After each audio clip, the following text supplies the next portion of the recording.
అన్న రీసెంట్ గా ఈ వీడియో అయితే సోషల్ మీడియాలో బర్నింగ్ ఒక మంటనైతే పెట్టిందనమాట. ఆ మంట అయితే ఇప్పుడు ఆగేలాగా లేదు. ఏ హీరో అయినా సరే బాడీ భయంకరంగా బిల్డ్ చేస్తాడు. ఈ హీరోయిన్ రా బాబు, అసలు నీల్ గారు ఏం ప్లాన్ చేశారు రా బాబు అని చెప్పి ప్రతి ఒక్కళ్ళు కామెంట్ చేయడం మనమైతే చూడొచ్చు.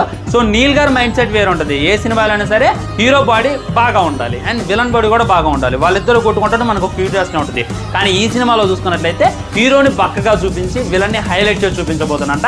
దానికోసమే ఎన్టీఆర్ అన్న ఇంత ఘోరంగా కష్టపడుతుండు అనేటటువంటిది క్లారిటీగా అర్థమవుతుంది. ఫస్ట్ లో ఆ టాటూ చూసి ఆ బాడీ చూసి ఇది ఎన్టీఆర్ అన్న కాదు అనుకున్నా, కానీ ఫ్రంట్ లో జాగ్రత్తగా అబ్జర్వ్ చేస్తే ఇది ఎన్టీఆర్ అన్న అనేటటువంటిది అర్థమయ్యాక నాకైతే ఫీజులు ఎగిరిపోయి చాలా డెడికేట్ చేస్తుంటారు. అప్పుడెప్పుడు విక్రమ్ గారు ఐ సినిమా కోసం అంతలా కష్టపడ్డాడు.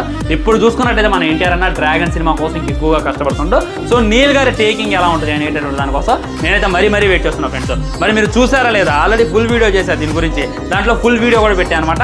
డెఫినెట్గా వెళ్ళని కింద కనపడుతున్న లింక్ క్లిక్ చేయండి. ఆ వీడియో చూడండి, మీకే క్లారిటీ వస్తుంది.